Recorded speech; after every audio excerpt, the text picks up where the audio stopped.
More Nerds by Nerds, and today I'm hanging out with Nerdarchy Ted. And this is our weekly live chat. And as you see, I didn't have to run from the computer to sit in a seat.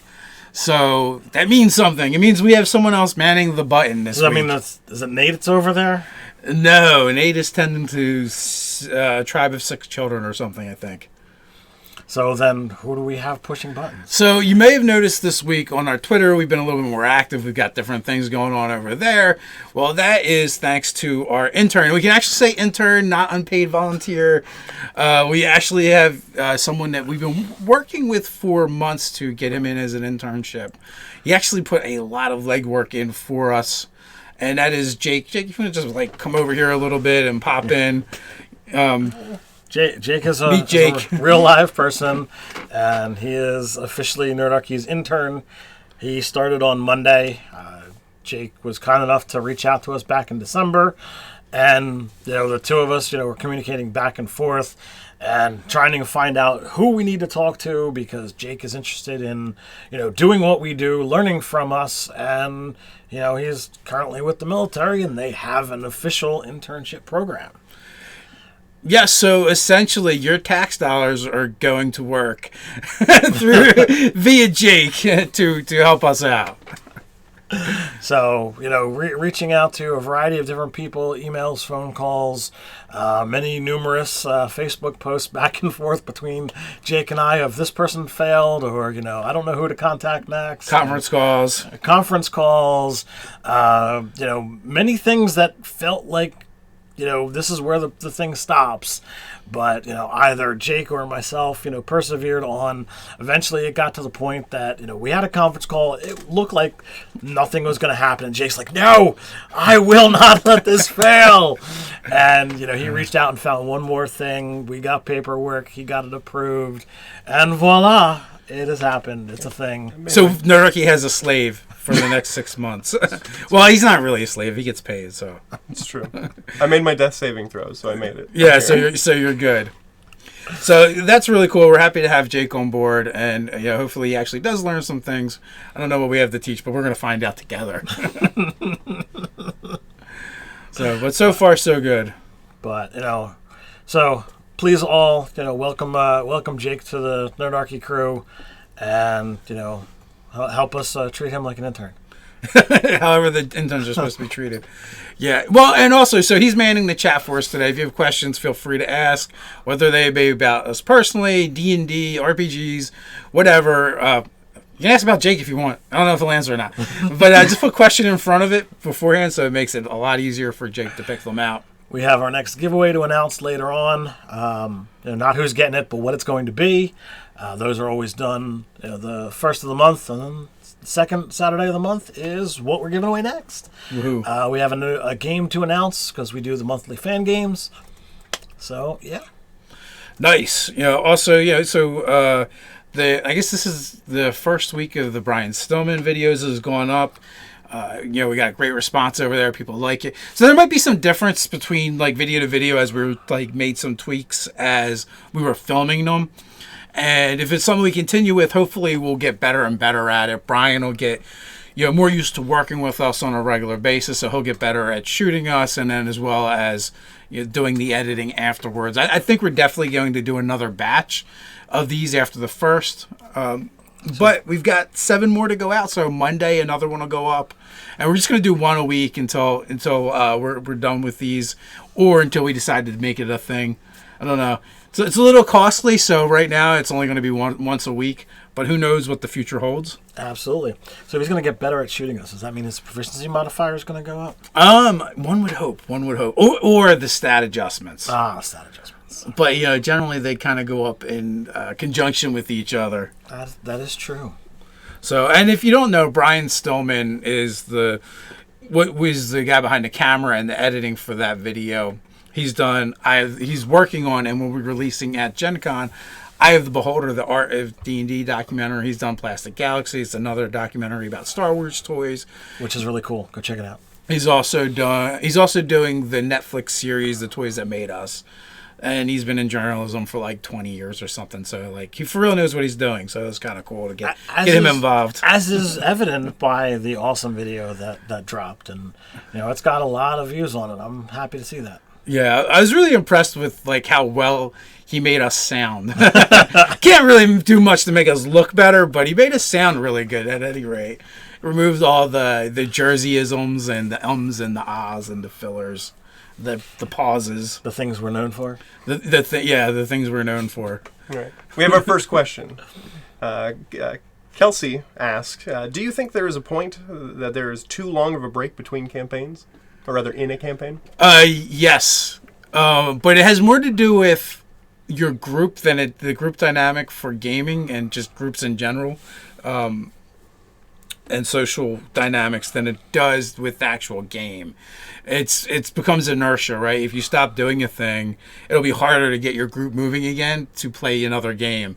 So the risk of taking long breaks is that your group will dissolve. Maybe they'll go off and do other things or play in other groups. But the best thing, like if you as the GM need a break, I think you're better off like finding someone else in the group to take over, even if it's for a short time, just so you can recharge your batteries. But in my opinion, the groups that do the best as far as staying together are the ones that consistently meet on a regular basis, whatever that is for your group. So Dave and I have been gaming together for well over 20 years at this point in time, and we've been doing this regularly. And there was maybe a week here, a couple weeks there. Honeymoons happen, people get married, vacations, what have you. Little things come up that will cause these little hiccups in the typical plan, but. It's like we gamed every Saturday, and technically even before that it was, we gamed Fridays. It was that weekly thing that we always did. And as life moved and changed around us, that was something that was a static. And I think in those decades of playing together, I think the longest bout of not gaming, not meeting regularly was like 4 to 6 months. But I mean, even that I think might be a stretch. And the more often we did it, though, those gaps became larger, right? So that's the whole thing. It's just like human beings by nature are just creatures of habit. So if you want to have a strong, healthy gaming group, the best thing you can do is create good habits in order to keep them together. I completely agree. Now, if for some reason you want to keep the people together, but you need a break from D&D, you can pick something else. Even if it's not another role-playing game. Oh, you know what? The third Saturday of every month, we're gonna play board games. We're not gonna have a regular gaming session. We're just gonna hang out. Hey, maybe instead of board games, we're gonna watch. Hey, let's watch everything in the Marvel Cinematic Universe, and we'll just watch one a month for the next year and a half. Because you can do that at this point in time. If you do something that the group is still getting together, so that the habit of, well, we're going to John's place or we're going to Ted's place is a thing, then your group will stay together and things will not fall apart, as we've known other groups, other stories that's absolutely happened. And sometimes all it takes is like, a couple weeks of not doing it, and someone's like, I got a game, man. If our group's not getting together, I'm going to go find another one that will. Don't worry. After this live chat, I'm going to burn Ted at the stake for his heresy for talking about not playing role-playing games. There is nothing else. But no, yeah, it's just important to figure out what's going to work for your group and the dynamic and keeping things together. And, it's different, too, depending on whether you're playing a home game or you're going to... playing at a store or things like that. Although it would be weird if you went to the store and you're like bringing a TV and watching Marvel movies. Well, that I was under the guise of like the average group is meeting at someone's house. Are you sure that's the average group? I don't know. That's our average group. That's what we know of the hobby. Because even if you look at like Scott and the Philly crowd, they all like would play at stores, right? That's true. For the most part, where our group has always been, You know, Steve's place, your place, my place. yeah, essentially that's it. Those three. We've kind of like ventured out a couple times, but it was very rare. Me and Mark actually ventured to Philly at Ryan's place once or twice back when he was in college. So, but that's going back way back. Didn't we game at Mark's place once or twice as well? I think yes, we did. When we were playing Masterminds game. We did. He's like, I got a house now. Come play in my basement. It's very important when you buy a house, especially if it has a basement, that you invite your friends over to play at least one game of D&D or a role-playing game in that basement. You got to break it in. You gotta roll funny shaped dice. Absolutely. So, do we want to talk about what we're going to give away next month, or do we want to go into the fan game? What do you want to do? That is your call, sir. What is on your topic of month? All right, let's do the giveaway what we're giving away next month, just because it's kind of cool. All right, so our great friends over at Open Legend, we've got an extra copy of their great game, hardcover book. I can actually see it. I don't know what it's on. It might be off camera, but my copy is over here on the shelf. Open source RPG, core rulebook, game of storytelling and adventure.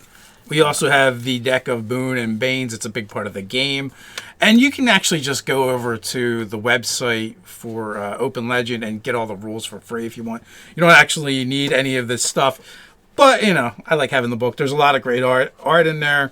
I know Crystal Sully did a bunch of the art, and she's a friend of the channel. She does amazing work. Absolutely. And if you guys want a little bit of taste of what the Open Legend RPG is like, we do have a 12 or a 13 session arc that Dave ran over on the channel. Fantastic game, great group of players, and wonderful setting that we all kind of helped pull together. Yeah, it was. There's actually 15 videos.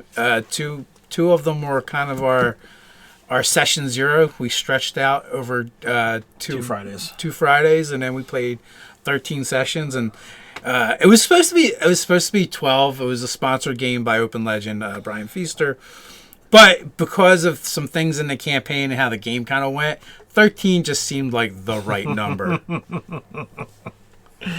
So if you guys are interested in checking out Open Legend, it's certainly a great game, and I'm happy to be able to select one of you guys randomly out there and be able to send it off. As always, the way to do so, there is a contest page over on the website. You can download the form, print it out, and mail it to our post office box. I take that, whoever sends those in, as well as anyone that is a member of our Patreon community, I put it all together, I pull that random number generator, and it spits out a name, and voila. So either $1 a month, or, sending in a form will get you one entry into our contest that is in no way, shape, or form affiliated with YouTube or Patreon. Or us. It's not affiliated with anything. Well, yes. And, the patrons, they are just automatically entered. It's not actually a part of being the patron itself. Correct. It's just something extra we do to thank you guys. We fill out, we do the paperwork for you. That's it. Because we think you're awesome. Yeah. So tonight is your game? Tonight is my game. The closer we get to that crux point of what's happening in the game, the easier it'll be. But I'm at a weird section where I don't know what you guys want to do or are going to do. We just leveled up, right? We leveled up. You guys are I gotta do that before we start the game. 18th level. I have no idea what I'm going to do with you guys. I have a couple ideas, based on some things that, I thought of or heard about or what have you, that I'm like, well, let me just keep some things in my back pocket, and then we'll just see what they do. And if you guys don't do anything, well, then I'm just going to have to, thrust bad stuff upon you. I've been agonizing over, do I take the stat bump to intelligence? Do I take it to con? Do I take it to strength? Do I take a feat? This is rough. A lot of decisions here. When you have like a character that needs so many different stats, it's a challenge. Well, you never know. Or like I said, or do I just take the tough feat and pick up another 36 hit points? Because you can never have too many hit points. Although I feel like at this point it doesn't matter. Like the monsters we're fighting, that's like a hit. 36 hit points. Yeah, that's probably on average a hit for a, Maybe I should take something to increase my armor class. I don't think there's anything you can take to increase your armor class. Yeah, no, I don't think so either. I could take one level of... I've already got that. What? It said one level of fighter. Oh, yeah, you've got fighter already. Yeah, so it's not going to help. But yeah, so I have to figure out what I'm doing that. We were supposed to play Star Wars last week, but our GM... I don't... What is the guy that runs the game in Star Wars called? I don't even know. Do they have a name for it? I don't know if it's storyteller or GM. I'm not sure either. There's books Which over system? there. We Age could of try. Rebellion? I can look it up for you. Yeah. Intern that shit, Jake. Yeah. I'm already messing up. Yeah. But whatever he's called, Mike, Mike was feeling a little under the weather, and we had another player that wasn't going to make it. We didn't realize somehow. They are game masters in Age of Rebellion. Okay. There you go. All right, so our GM, our game master, was unable to attend. And so me and Ted just sat here and ate like a whole pizza. It's gone. Well, I guess we're not playing tonight. I was like, I'm kind of excited to play some Star Wars, roll some dice. I think, we ended on kind of a crux moment. I'm like, all right, what's going to happen next? I know. I was finally going to get to use my sweet abilities. Like all of these sessions up to this point led to the point where I can actually do the thing that I wanted to be good at, and I've yet to be able to use it. And Question for Ted: is your campaign wizard stuff only, or can you use some deep magic feats? If somebody wants something in my game that's outside of the official Wizards of the Coast, it's just reach out to me and ask. So Uthengar can dip into deep magic, depending upon what he wants. I know there's a cantrip that he really wants. Okay. There is. Oh yeah, I keep skiing low. I can switch out something. Totally taking that cantrip. Oh wait a minute. I need a feat. If I take one of the feats, then I can access. So, do you remember which deep magic that was in? Son of a bitch, I don't. It's not chaos. It's not ley lines. It's not dragon. There's only 13 of them. Elemental. Was it elemental? Was it elemental? It might have been elemental. I'll have to see. Then I'll end up with Then I'm going to end up with 2 odd stats. It's going to be terrible. But that is definitely, that cantrip was a really good one. That is a good one. I want to say it's elemental, but I could be wrong. We'll find it. Have to seek it out. Who asked that question? That was the Nerdator of Doug. Yeah, it sounded. I knew it. It sounded like a Doug question. I was wondering, is Nate in the chat? Is there a deep magic thing that he wants? Yeah. Deep magic has made an appearance in my game.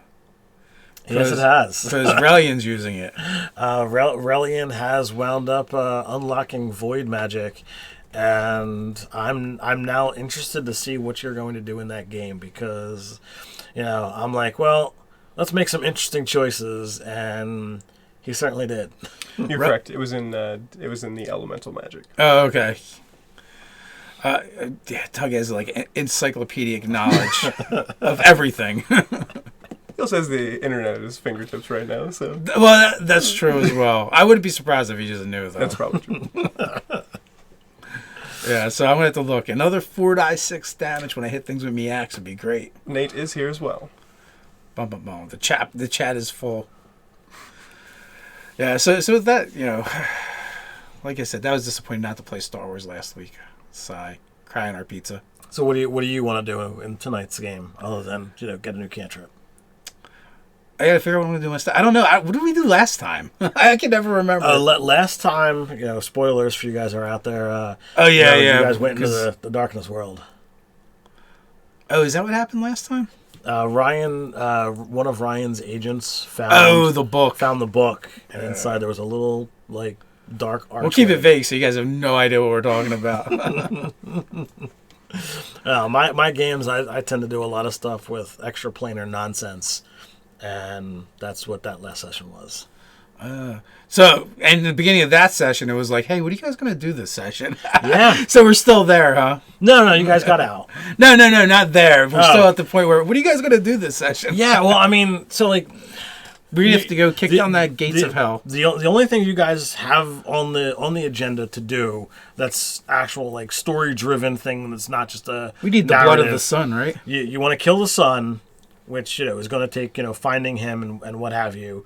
You want to get into hell and you want to go beat up Narcetus himself. Well, depending upon how you want to do these things, like there's an order and there's a way to do things in a wonky order. So like I don't know what your plans are. Like right now, you guys are like, oh well, we're gonna kill the sun to get the blood, and you're gonna teleport right to the guy. Well, that could work or that might not work. So I'm not gonna reveal plans because I'm the DM.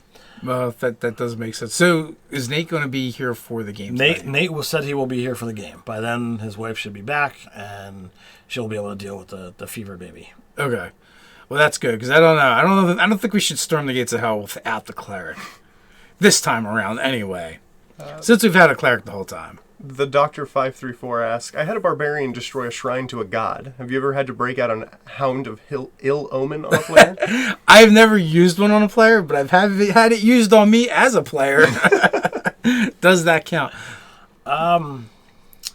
I've never used the Hound of Ill Omen on somebody, but having a barbarian destroy an altar of a god, that does seem Hound of Ill Omen worthy. I feel like it depends on whether or not.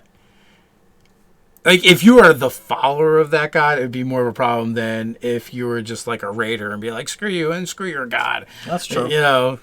So there's that. Like, if you worship Tempest and you destroy, some goblin god's altar, I don't think there's going to be repercussions. Yeah, it's only if, like, when the Hand of Ill Omen was used on me, it was because I swore an oath on my deity and then broke the oath. So I was an oath breaker and then the Hound showed up. Is there a Hand of Ill Omen 5e? I don't think so. I wonder if we'll get that in Mordenkainen's. That sounds like a Mordenkainen type thing. I could be wrong, but I think Tome of Beasts has one, or at least something akin to it. Yeah, that might be a Tome of Beasts behind you. Yeah, there's so many books. There's so many books. Yeah, I don't know. Hound of Ill Omen.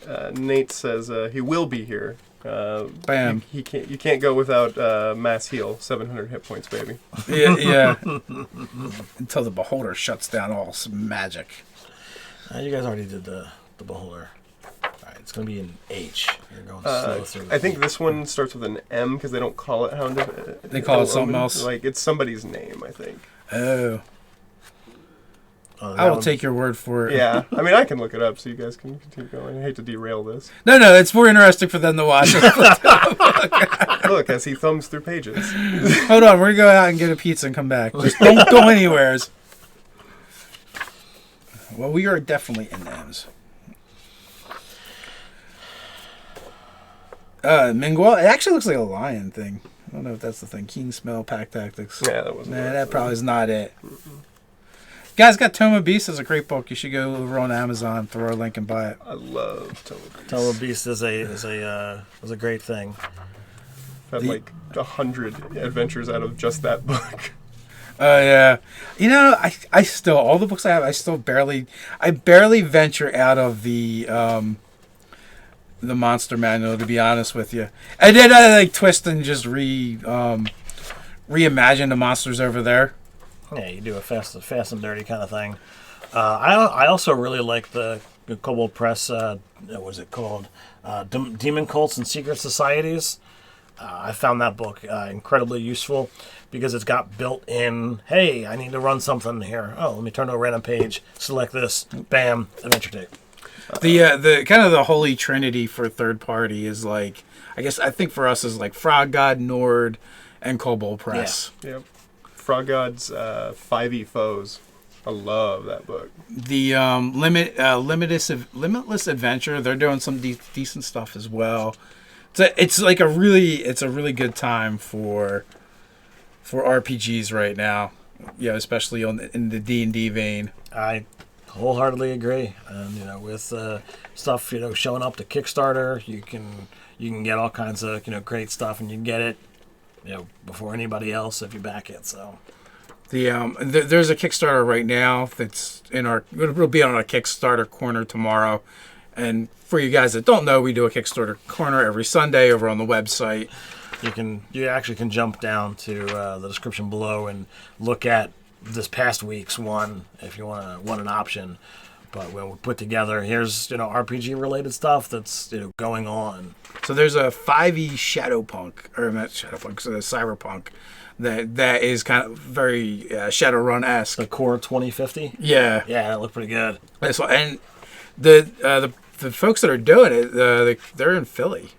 Oh yeah, they're local. Yeah, so come run this for us. we should get some connection going on with that one. Well, they'll be on. I forget when I have them coming on, but they're definitely going to be on one of the live chats to talk about it.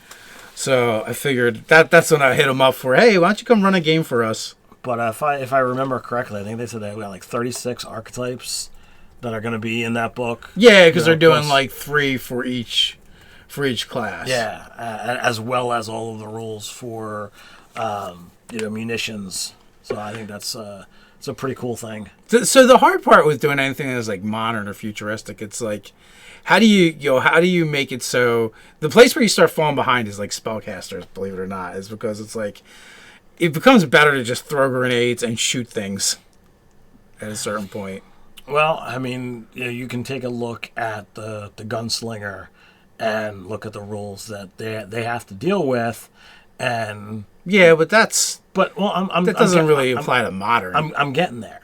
So like you've got those challenges, but then when you catapult that into the future, when they've fixed and guns aren't a problem anymore. They're not blowing up. they're not blowing up. They're not misfiring all the time. You create these situations that, yes, at times, okay, well, I've got a gun that does 2d6, 3d6 damage all the time. I'm going to do better than anyone that's wielding magic and what have you against a single dude. Grenades, they have their own issues and their own challenges, but you can only have so many of them. Whereas the spellcaster, they've got their spells each day. They don't need to go rebuy them. So. Now I just want to mage hand grenades to locations. I feel like it's not like a problem. It just changes the game, right? Mm-hmm. So, especially at low levels, it just becomes so much deadlier because if you're doing it, so can everyone else. Mm-hmm. And I'm like, wow, you just go around headshotting goblins. They're like, oh, what about when the goblins are headshotting you? Yeah. So, goblins and kobolds, they were pesky before, but now forget about it. Goblins and kobolds with rifles and, machine guns. And yeah, and grenades. And landmines. The kobolds would probably have an affinity for landmines, I imagine. So do we want to get into the fan game for this month? So I'm going to have to send out an email today or tomorrow. All right, so this month it is Dave who will be running for the fans. The game is going to be at 4 p.m. on May 27th. I believe that's the last Sunday of the month. Or if it's not, it's the last Sunday of the month that Dave is planning to run. Do you want to read the list or do you want me to read the list? Yeah, read away. All right, so as always, we send out this email. Please reply if your name is selected, and let us know one way or the other.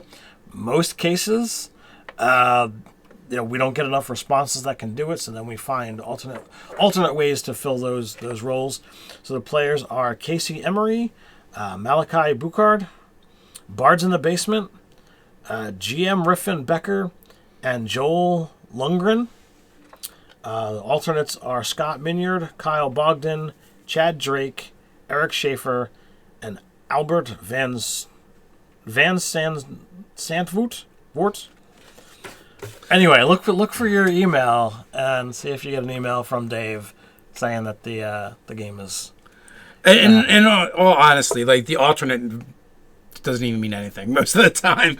So if even if you're listed as an alternate, just RSVP, let us know, and then within a week or two, we'll have that all hashed out and sussed out, and then we will run a game, and I may get the pleasure of killing some of you.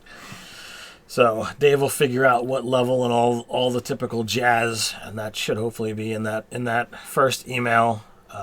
We allow anything that is official Wizards of the Coast or Nerdarchy created stuff. If you're looking to go a little bit off press and go Kobold or what have you, just get verification from Dave. Yeah, for the most part, we generally do Wizards Coast, including Unearthed Arcana, and our stuff. Question from DM Don. Who are these guys from Philly? I haven't heard of this new RPG before today. Any idea what the game is called? We do have an idea of what it is. It's a Kickstarter for 5e, but I don't remember off the top of my head what the company name is. I don't know the company name, but I believe the game is called Core 2050. And if you do a look on Kickstarter for that, you will find it, and it will give you basically all the information you need right then and there to decide whether you want to back it or not. Yeah, DM Don runs, in case you guys don't know and gals don't know, he runs Drunks and Dragons. So a couple nights a month, they host D&D games at local taverns, bars, pubs, where they kind of like take over a certain amount of the space, and you can go there and eat, drink, and roll some funny shaped dice. Joshua has a question. None of my party has ever played, and that includes me. We made our characters already, but how do I get everyone to meet up? Oh, there's a couple different things that you can do. You as a GM, especially as a first-time GM, you can go with a handful of the basic tropes. Whatever adventure you're doing, you've all been hired to go do X, and forget about anything that's happened prior to that. You're starting the adventure with everything already in motion. You can go with the standard trope of you're all in a tavern and then something happens. But the best thing that we've always said is take the onus off yourself. Ask the players, how do you know each other?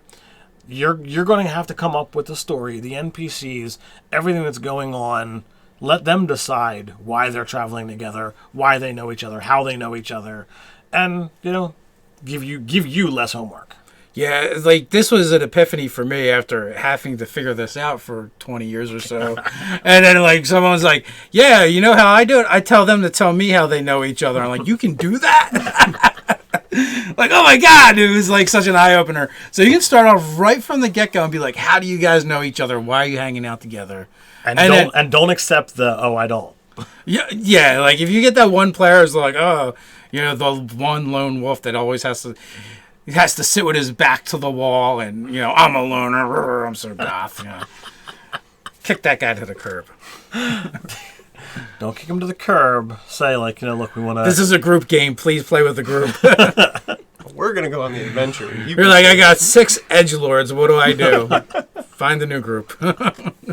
It's like, okay, you guys are irritating me already. It's like, all right, okay, Tommy, this is group time. We're all going to sit together. We're all going to play together.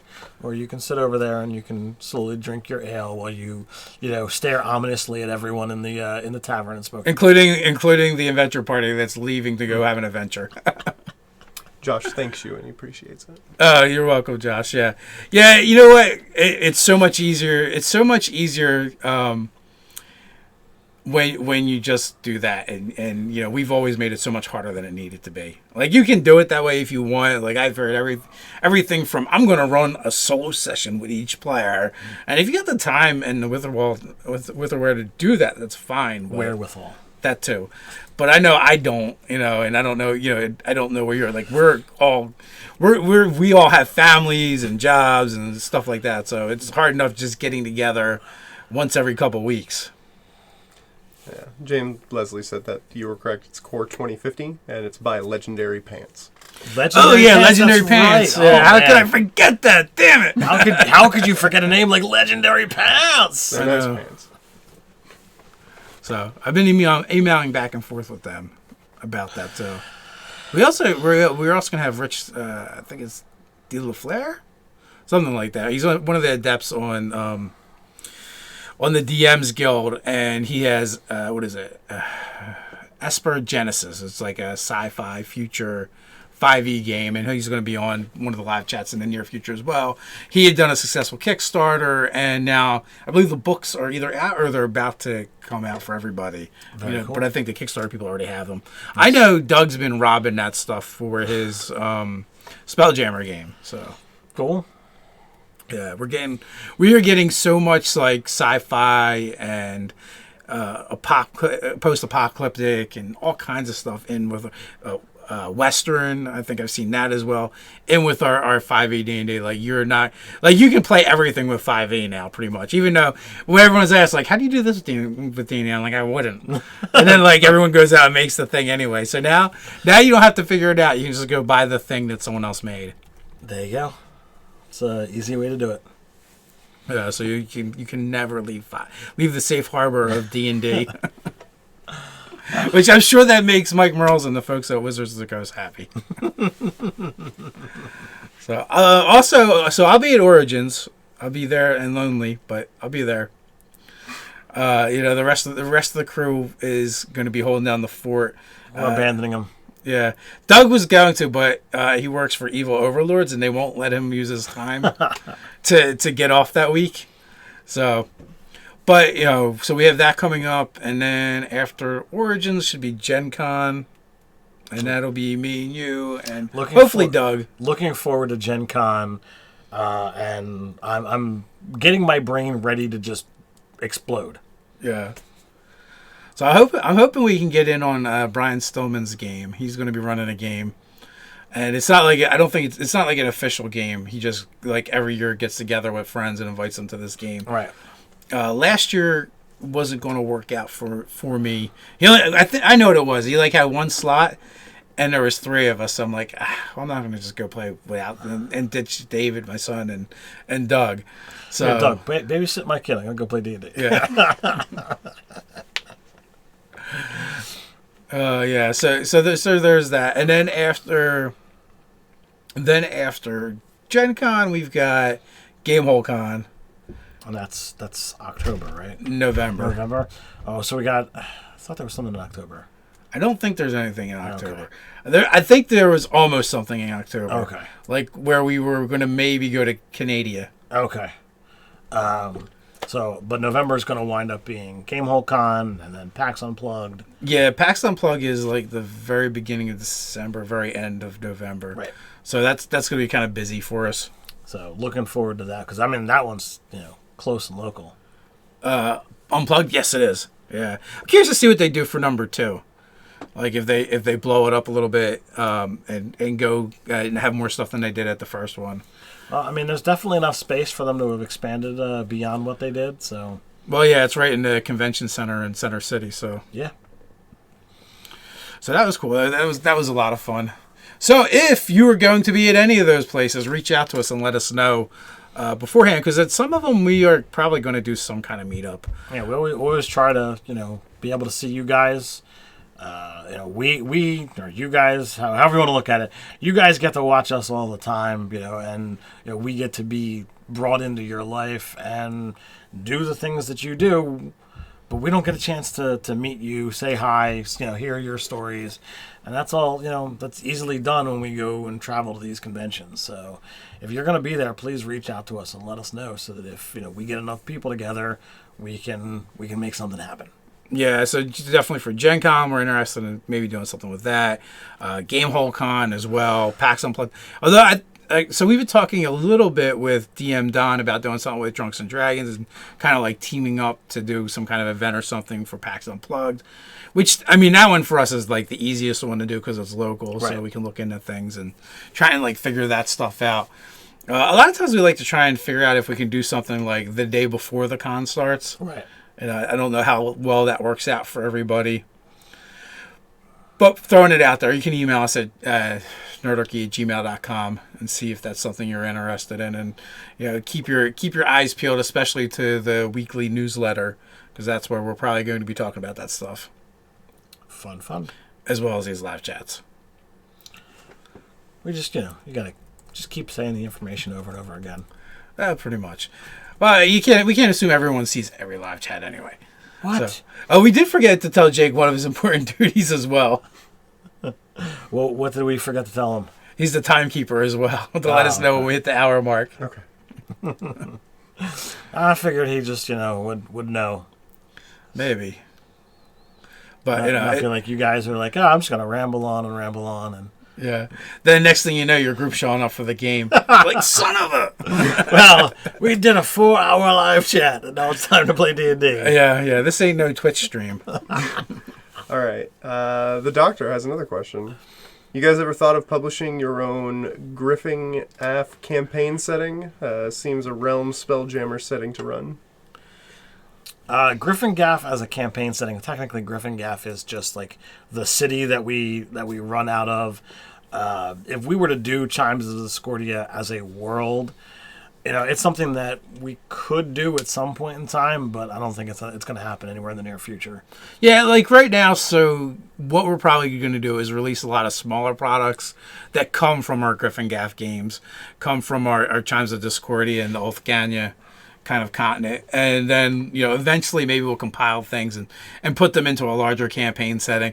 If we feel like there's enough interest there, and after by doing the small projects, it kind of lets us work on it in small bite-sized chunks. So I mean, like the mount product that we did, I mean that could be easily a portion thereof. I know we did a video on the Chaos Storms, and if we expanded upon that and turned that into a product, that would be something that would be, very essential to making the Chimes of Discordia, because I think it's a big part of our world. I think it's going to be us at some point calling through all of the Patreon rewards we've given out and all the little products we've put together and going, all right, how does this all fit together? To build our world. Add more stuff to it, add the NPCs, get an official cartography thing going. And then we can make it happen, but it's probably not going to happen anytime soon. Yeah, because right now the campaign setting is an amalgamation of an old campaign setting we had fleshed out a lot and what we've been doing more recently. So sometimes we will take pieces from that campaign setting to use to fill in the blanks. And right now we've only been playing in a small section of what Chimes of Discordia is. It's a massive world, and we've just been playing in a small portion of it. So it's like, well, we could have this section here, and then there's this section way up here that Nate's been playing with. But what about this whole other side of the globe? I think it's just untouched. And the funny thing is, if you ask any of us about any particular thing, we'll probably give you a different answer. Hey, what does this region look like? And draw a map, and then we will get 3 different maps. Yes. So, I mean, we have our fun with it. We do what we need to do. And eventually, at some point in time, we'll do something with it. But yeah, I'm sure. It's just a matter of time. Plus, we keep building all these little pieces. Eventually, they're just going to fit together anyway, so... We might actually build it by accident. It's very much like one of our Chaos Storms. That's how it's all going to come together. Nice. So I guess I suck at getting these gameplays up. I don't know why I can't get them up anymore. But they are so far behind at this point. I don't even know what session was the last one that we put up. So this week I am going to have to work on start getting them up. At this point, I just want to start putting up a bunch all at once, and shotgunning them out and be caught up. Well, it helps when we run short sessions, because then you don't have to break it up. You can put a whole session up as one go as opposed to 2. And I know, the Star Wars game was that way when Mike ran it. And your last game was shorter. I do it based on the length of the sessions. Mm-hmm. So if they're shorter sessions, like a couple hours, then I put them up as 1. Right. But if it's 4 hours, 5 hours, I break it up because I'm like, that seems like a lot for one video to put up. Right. So I try and make it a little more digestible. Understandable. But when I look back at the actual the gameplays and the playlists, you guys are still watching them, so I should probably continue them. And then it's we want to talk about stuff, but it's still in limbo somewheres.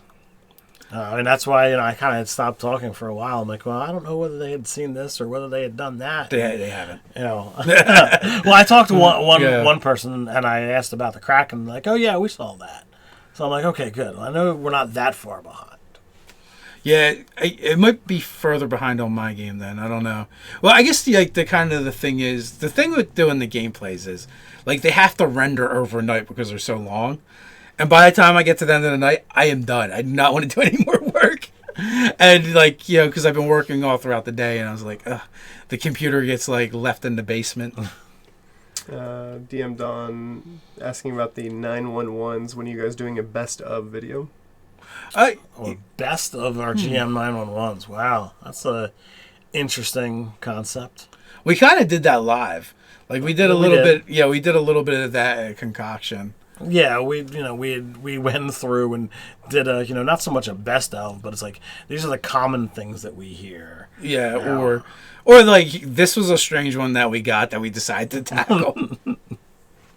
So there is some of that. Yeah, like and that playlist is pretty big. Or even like, someone asked me about like, hey, do you guys do a podcast? Because I like longer content. I was like, well, if you put on the GM Tips playlist, that is like over 210 videos that should probably take up a little bit of your time. Just hit play and walk, just turn it on behind you and... Yeah, it should take you through several days of work at least. You figure, what is that, 200, probably a minimum of 10 minutes per video. It's a lot of content. Derek asks, any advice on adding interplanar travel adventures into a campaign? They show up. They've been added. Really, it's anytime you're talking about doing these weird things that don't make a lot of sense or that require a lot of story, it only requires as much as you want to add. Okay, this guy's a planar traveler. Well, is he traveling by his own power, by somebody else's? Does he know why he's here? Does he not? All of these things, are pieces of the puzzle that aren't necessarily super important to your main story arc. You want to have somebody who's vastly different from everybody else, has come from somewhere else, and he materializes. Well, does he materialize right into whatever the party is doing, and you need to talk it out and figure out what's going on? Or has this person been here for a while, they've got the lay of the land, they're just different because they're from somewhere else? Figure out how much work you want to put into this, and then do that amount of work. Did they say whether it's a player character or... The way that I infer it is that how would you just do interplanar travel adventures in general? Oh, okay. Like if you're introducing going into other planes of existence on an adventure. I mean, Derek, let me know if I'm wrong. It could be anything from a vessel, like a spelljammer ship, to finding portals. What is it you're trying to do? Essentially, is what is going to determine it. Like we did. In my game, we did for the Scarlet Sisterhood, what they needed to undo what the hags did, and the only way to do that was to kind of, suck everything back into the Feywild that they did. So they had to go to the Feywild to do it and do this ritual. They've gone to the elemental plane of fire through, this made-up construct that was there. They never actually ventured out of it because they would have been incinerated. But, so that was just like them getting sucked into this extra dimensional space. So like the thing is, like the actual travel itself isn't important unless you want it to be. It's like, what is the end goal? That's what you have to figure out. Why are they going to travel to other planes, or is it you just want to have like a plane hopping adventure? You could totally do like a sliders thing if you wanted to, or quantum leap if you wanted to, which would be kind of non-traditional for D&D. Or they could just be traveling to Sigil, the city of doors, and be traveling from there. Are they on a giant damn it, what is that thing where you hunt for things? A galley. No. It's like a game. You hunt for stuff. Scavenger hunt. Scavenger hunt. Yeah, are you going on, is it a plane you're scavenging on where they just need to go all over the place to find things and, for whether they're assembling it for a ritual or they're rebuilding, some ancient arcane golem. Doesn't matter. Like so you have to decide what the important part is. Is it the travel, or is it where they're going, or is it the purpose? And you also look at what is the power level of the party. Are they high enough level that they can be their own transportation between the planes? Do they have plane shift, as a spell, and they know, okay, well, I'm going to the plane of air. I can go do this. All right, everybody have your things of, flying and levitation, set up before we go into here. All right, now we go through the portal. Okay, well, I can only do this once a day, so we got to survive here for 24 hours before we can plane shift back. That changes things. If they're not high enough level, do they have an item that can be that transient?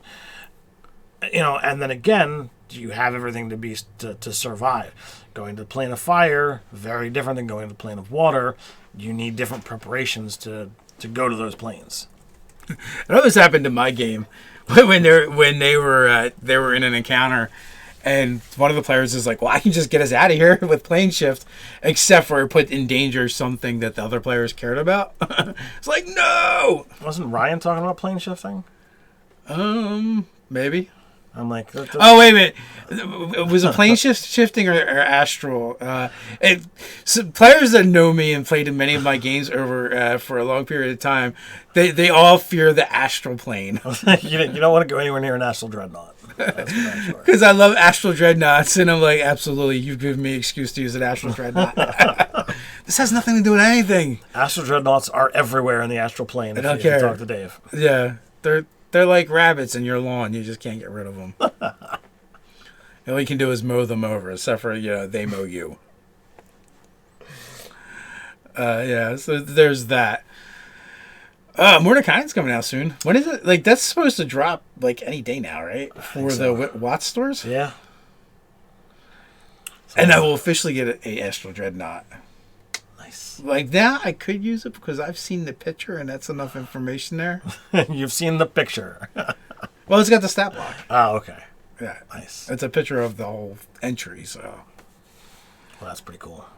Did they change the art on it? No, it's pretty much the same.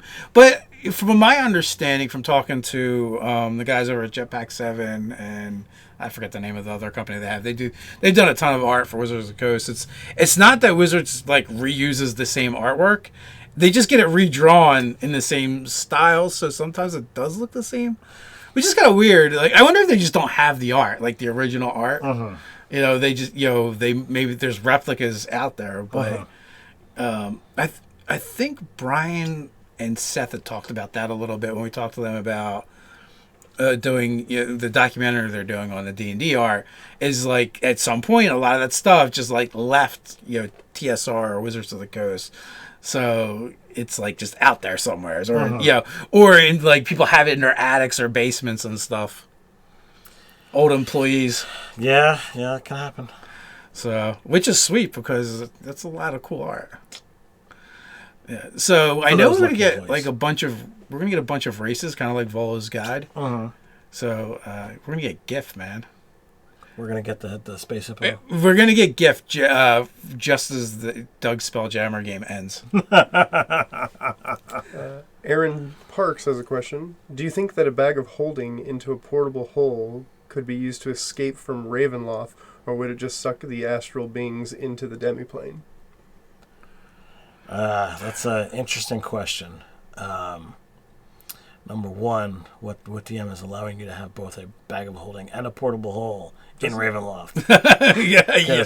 Doesn't a bag of holding, I guess, only inside another one? I was thinking inside a portable hole would also destroy it. Yeah, anything that is extra dimensional space, the things are not supposed to cross paths.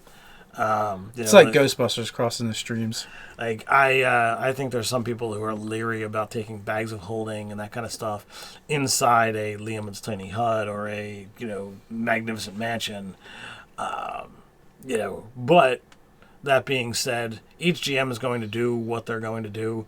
Like they might be like, okay, well, you get sucked into a pocket dimension, you might get sucked into the astral plane. There's your interplanar travel. Sphere of Annihilation. Yeah. There'd be a sphere of annihilation, which there's always plenty of room in. It doesn't matter how much stuff you put in there. There's always more room. In my opinion, you have to decide what does it mean to have the dark powers of Ravenloft and Ravenloft? Like, are these beings so powerful that they can be like, nope, this doesn't work if I don't want it to work? They'd be like, this seems a little bit too much like you escaping. No. And, and it just destroys the items. So I would say in the case of Ravenloft, as the GM, you can justify having it work differently or not working at all, or just destroying the items, or opening a portal to some, maybe it opens the portal instead of between the mists into the mists, and awful things come out. Yeah. Making Ravenloft even worse than it already is. Yeah, you could have, like, okay, the thing collapses as opposed to it sucking everything in. It sucks in the things that are valuable, as a further curse, and then the mists, begin pouring out of the two destroyed items, and you now have a portal that is to a, as you were saying, a darker side of Ravenloft. Yeah, I think I would do a portal that opens that you like. I would turn it into an adventure where, like, all right, you guys have kind of messed up, and now even Strahd would like to work with you to close this portal because bad things are coming through. And it's in no way beneficial, and it's just a horrible place. Yeah, that sounds like that sounds like the winner. Yeah, it becomes another adventure hook. All because you tried to get out. Yeah. But Ravenloft is one of those places that literally the dark powers are, omnipotent. They can do whatever they want because it's their land, it's their place, it's Ravenloft.